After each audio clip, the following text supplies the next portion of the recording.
Welcome to IPL Deep Dive, the podcast that brings you expert analysis, thrilling match highlights, and all the drama of IPL 2025. Whether you're a diehard fan or just catching the cricket fever, we've got you covered with in-depth insights and engaging discussions.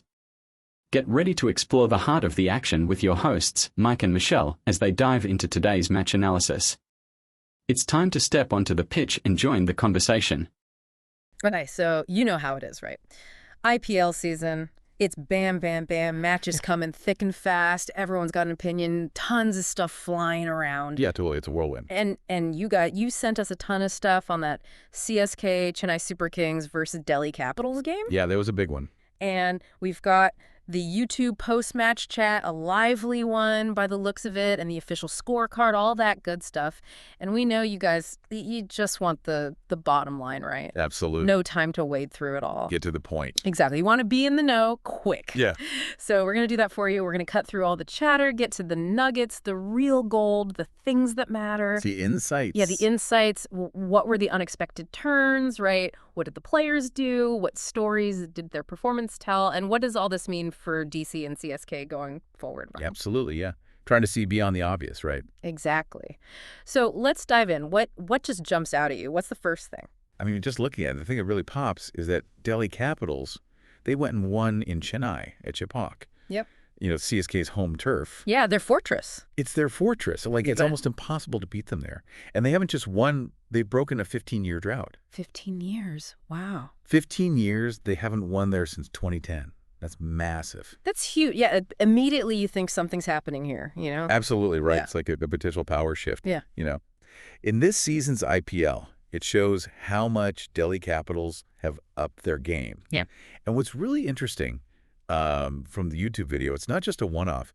This is their third win in a row this season. Back to back to back. Yeah. Last time they did that, started a season like this, was way back in 2009. A long time ago. Yeah, in South Africa then, actually. And that year, they topped the table. Wow. Okay, so that's really interesting, right? They started strong. They ended up on top. Maybe they're going to do it again. Yeah. It's suggesting that there's something really substantial building with this Delhi Capitals team right now. Okay, so DC's win is clearly a big deal. Absolutely. But the YouTube chat, they keep going back to one guy, one name, Dhoni. Well, of course, Dhoni. MS Dhoni. And there's all this talk, you know, and it's just one commentator's gut feelings. Right. No official announcement or anything, but he feels like this was the last time we'll see Dhoni playing at Chepauk. Oh, wow. Heavy stuff, right? Yeah. Talk about legacy. Exactly. And then the commentary, they really went into Dhoni's batting in this match. Yeah. They were saying he was scoring really slowly. Like, at one point, he was 10 runs off 14 balls. Oh, wow. Chasing 184, right? So the argument was the slowness, it put so much pressure on the other CSK batsmen. Yeah, makes sense. And that's maybe why they lost. It's a crucial factor, right? When you're chasing a big total. Exactly. And they didn't hold back. One commentator even said his innings was pathetic. Ooh, that's harsh. Yeah, and that he was mocking his own legacy. Wow. Strong words. But, you know, to be fair, I think looking at the whole picture, it wasn't just Dhoni struggling. The commentators, they mentioned a bunch of other players like Devon Conway, Rajanendra, Ruturaj Gaikwad, Shivam Dubey, even Ravindra Jadeja. They all didn't really fire with the bat. Yeah, true. It wasn't like he was the only one. Exactly. So, you know, it's kind of unfair to put it all on him. You know? Yeah. And they also mentioned CSK's track record with chasing big scores. They haven't successfully chased over 180 in 6 years. Oh, wow. I didn't know that. So, I mean, maybe that target was always going to be a mountain to climb, no matter who's batting, you know? Yeah, that's a really good point. I mean, it adds a whole other layer to it, doesn't it? But they brought up this really tough question. You know, if Dhoni can't deliver with the bat, especially when they need those runs, should he even be in the team? Yeah. You know, and this is where all the retirement talk really heats up. Yeah. And the feeling out there is like, if he keeps playing, but he's not winning matches, then maybe he's actually hurting his legacy, you know, like hanging on too long.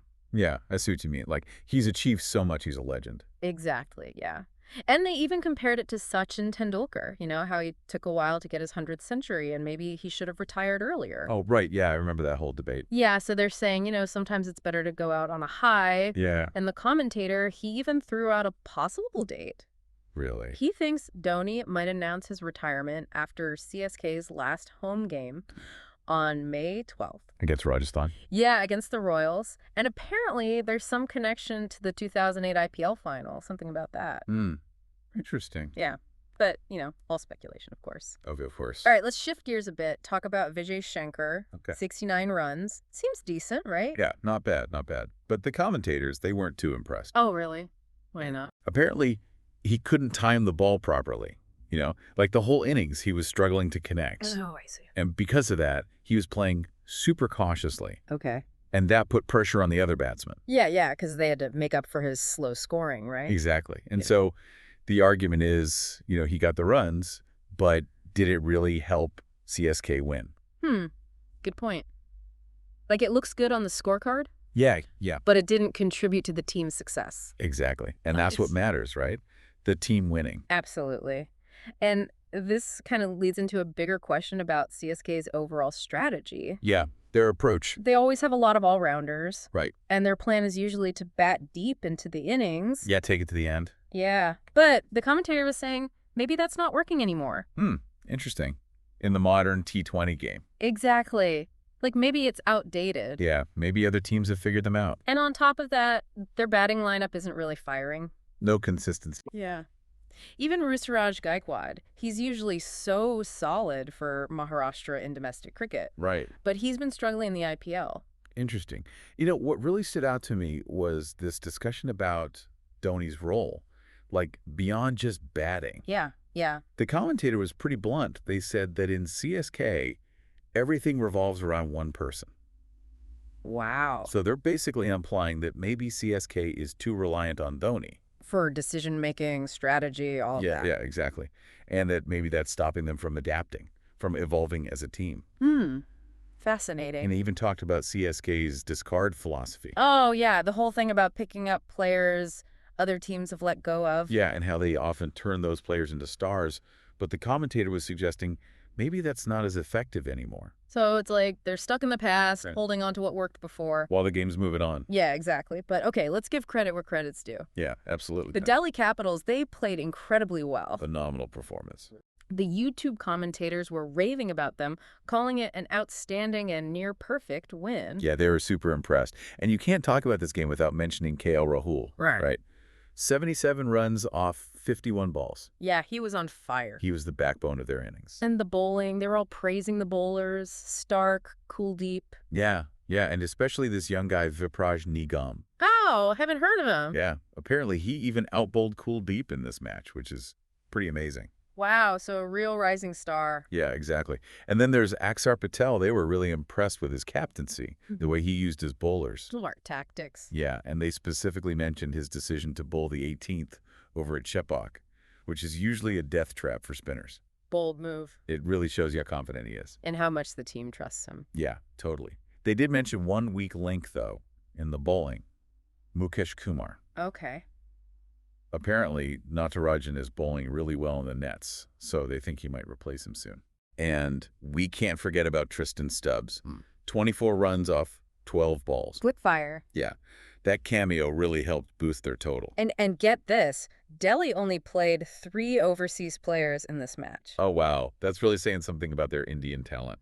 Right. Like, they're not even at full strength. Exactly. And one of the commentators was saying if FAF comes back and plays well, they'll be even more dangerous. So watch out for DC. Definitely a team to watch.